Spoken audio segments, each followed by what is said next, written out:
Mario and Sonic, some of the biggest gaming icons, or just icons in general. They both got their start with humble 2D platformers and slowly became more huge with each new game. However, I'm one of the creeps that falls into the notion that neither of their first games age very well. Very fun, no doubt, however many of the weird flaws in early games take place in both of these. I think these games truly became godlike platformers in their second entries, Sonic 2 and Mario 3, because the American Mario 2 doesn't count. You may wonder why I'm comparing Mario 1 to Sonic 1 when Sonic 1 was mostly compared to Mario World, its main competitor. Well, for one, I am a freak. And two, I want to judge them based off of their first entries and see how big of an impact they made. Also, Mario World is just simply better than Sonic 1, there's zero debate there. Okay, one last thing, I don't hate or even dislike any of these games. I've replayed both of these more times than I can even remember, and they're some of my favorites, but again, many issues commonly found in older games plague both of these games, so I think it's fair to look at the flaws of each. So with all this, I picked some categories for each game to go head to head in, and see which game is truly better, because we all know my opinion matters, even though I wasn't even alive when either of these games came out.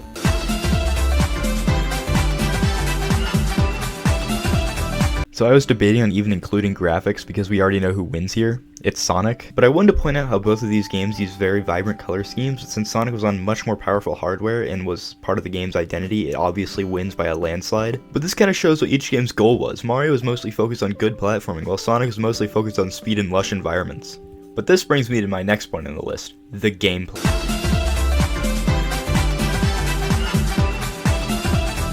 Both games are very similar with their gameplay. You run and you jump, you can't get more simple than that, or can you? But both games are very different as well. As I mentioned before, Mario focuses more on great platforming, while Sonic focuses more on lush landscapes and speed. Which in no way am I saying it's a bad thing not to focus as much on platforming in a platformer, because honestly I'm having more fun while going as fast as I can and running over enemies as Sonic than I ever have jumping on pipes and platforms as Mario. But many of the later zones in Sonic focus more on platforming other than the first few, which isn't a bad thing, but they clearly tried to do stuff more like Mario, which just doesn't work with a fast and jumpy character like Sonic. And some of the platforming just feels a little unfair. And I just think I'd rather be playing Mario when I'm playing a level like that. I think Sonic 2 strikes a great balance with this by putting more of an emphasis on speed as a reward for some tricky platforming. Although this works more in its favor because Sonic 2 is a lot less super specific tricky platforming than the first one. Comparing the levels 1-1 from Mario 1 and Green Hill Zone from Sonic 1, we get a surprisingly similar tone. They both act as a tutorial level without specifically saying what to do. For example, Mario 1 places a Goomba right in front of you, and on a first playthrough many players would run straight into it, but it teaches you that Goombas are bad and you don't want to touch them. And in Sonic, you learn that you will get rewards such as rings, lives, shields, and most importantly speed as a reward for some platforming. And when I say most importantly, I mean most importantly, because this level teaches you the speed is Sonic's thing, and he goes pretty fast. Wow. Too bad most later levels don't keep this up. But I think Mario wins in this category because of how good his platforming feels. Well, that's about it for this category. You know, not many people can point out specific things about Mario and Sonic's gameplay and give a detailed explanation. I'm sad.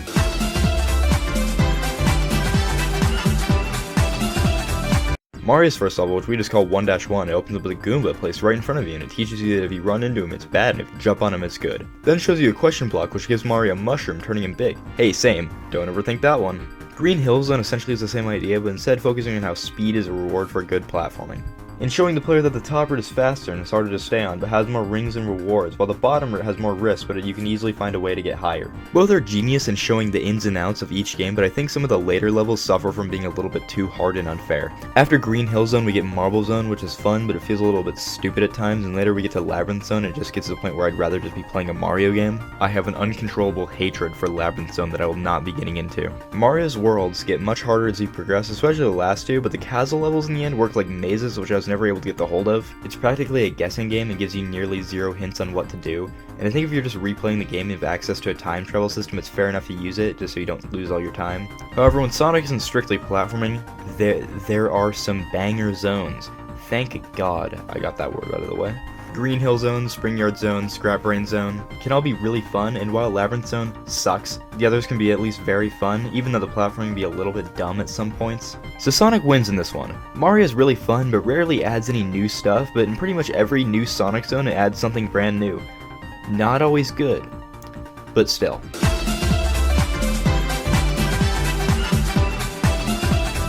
My next thing is replay value. Most old games don't have missions that you can complete when you beat the game like most modern games do nowadays, but retro games are replayable because you like to try and master the game. And both Mario and Sonic are very replayable. Both games can be played over and over again to try and master the controls and platforming. Mario is still more focused on good platforming, and it's really cool to go back and play the game as fast as you can or with some sort of challenge. However, since Sonic was more focused on world building and speed, his levels feature 3 paths to go on. A bottom path which has more enemies and pits but it's easier to get out of, then a middle one which is just a middle of the road and allows you to go the other 2 pathways. Then the top path which is hardest to get to and features more enemies but more rewards such as speed and rings. Both games have so much replayability, but come on, Sonic just has more to do, and when replaying the game there's so many different paths to create, so many different ways to complete each level. But in terms of challenges, I could not touch green. Son of a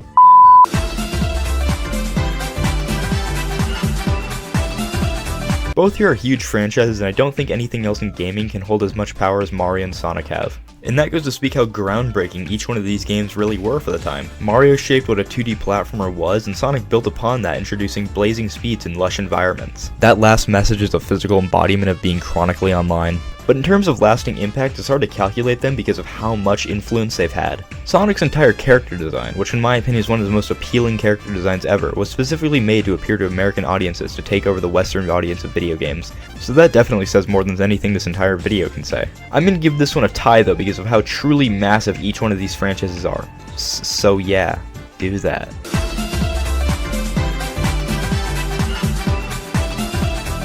So Sonic won, maybe because the first comparison on how the games looked, yes, that was a little bit unfair, but I don't care. Or maybe it wasn't fair to compare both of these games since they were both on 2 different generations of consoles, then again I don't care. But I don't really think that matters much since I was trying to figure out which was the most superior first game, which just so happened to be Sonic. And I think Mario won at a fair chance, and in many people's opinions, the better game. Hell, even myself, I think that Mario 1 is better than Sonic 1. I also don't feel like it would be fair to compare a game like Mario World to Sonic 1. Sonic 1 was a first try, while Mario World was an entry in a long-going franchise. And Mario World is just simply the better game. I think a better game to compare Mario World to would be Sonic 2, because even myself can't pick a better game, I love them both, so maybe next time. But come on, I think we know the true best game of all time. I'm either doing some funky math or my schizophrenia is worse than I thought.